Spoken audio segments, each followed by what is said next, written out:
Hello, hello. Exhibition is that way. Donation box just over there.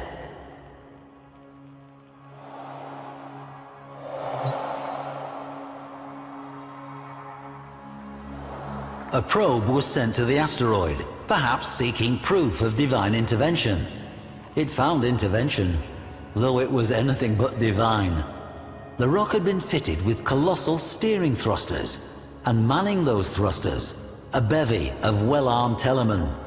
Having taken fate into their own hands, they set about a final convulsive dance aboard that rock. Battle cruisers, Orgon missiles, a gale force of Dax.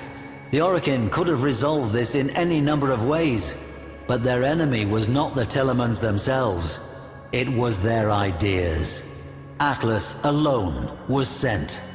As he crashed onto that rock, his Shakiro helm greeted the cultists. Note the angled ballistic plating and reinforced neck protection. He would soon need both.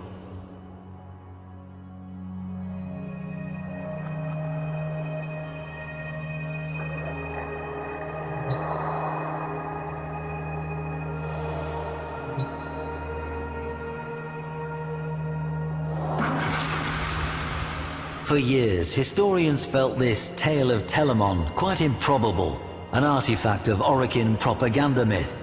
Then, on our system's outer edge, we found a debris field of small rocks and dust in a lazy elliptical orbit. Upon these rocks, we find the remains of peculiar stone statuary. The petrified figures, clearly temple members, have been frozen into a tableau of struggle and death. Or was it perhaps a dance? This remarkable find forces us to rethink the entire tale as fact.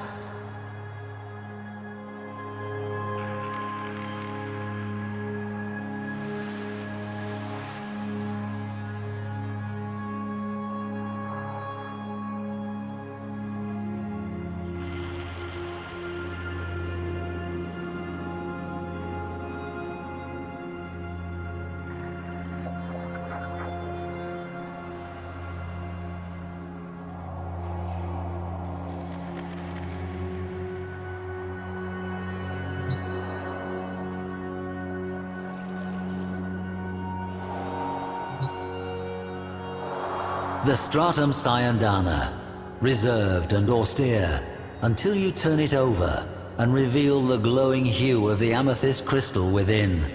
A breathtaking geode. Imagine its spiraling ribbons as Atlas tore toward the killer asteroid's thrusters. His plan must have been to reorient them and push the rock away from Earth. But, as the story goes, as he neared, the cultists detonated the thruster's footings and sent them careening into space. They were no longer needed. Mass and inertia would carry the rock to its fate. Atlas was out of options. Or so the Telamons thought.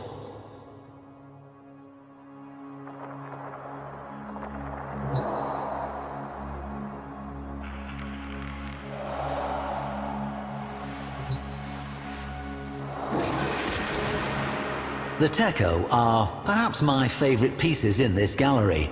Note the intricate, ornate moldings, the complex blades. Quite the contrast from Atlas's otherwise workmanlike appearance. The beauty and craftsmanship conceal the true purpose of the Techo, as indentations found in cultists' skulls attest. I have to wonder what frenzied dance would have been interrupted, or if the whiplash strikes and jabs of the Techo might have blended into the crowd's fitful celebration.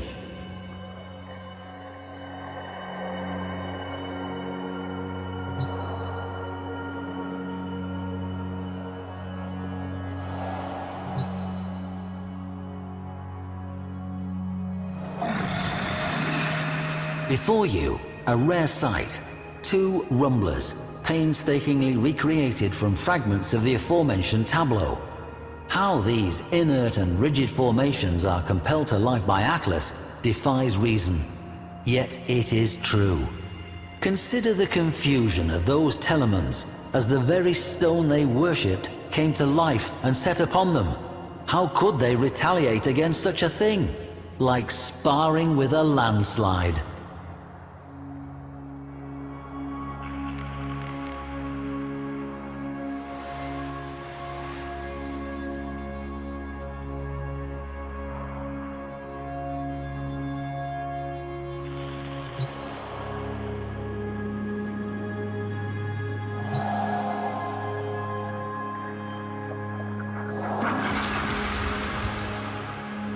swelled on the horizon as the cult mocked Atlas with their chorus, "The stone shall shatter all."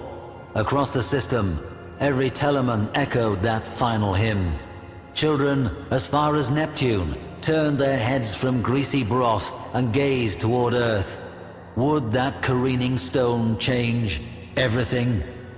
Atlas kneeled down, head and hands pressed to the ground in apparent defeat as the Telemon's hymn grew even louder. But Atlas was listening, feeling, the way the stone trembled to the hymn's pitch. The faults within the asteroid became vivid to him, and so a new song rose up. Rumblers, erupting in a godlike rhythm, beating along the faults until Atlas, alone, struck the final resonant chord. A tremor forked through the rock until, all at once, the great asteroid exploded, its dust falling as scintillating rain, sparking across the atmosphere, and then gone. The Telemon's song fell silent, and children, as far as Neptune, turned away and swirled their spoons in greasy broth.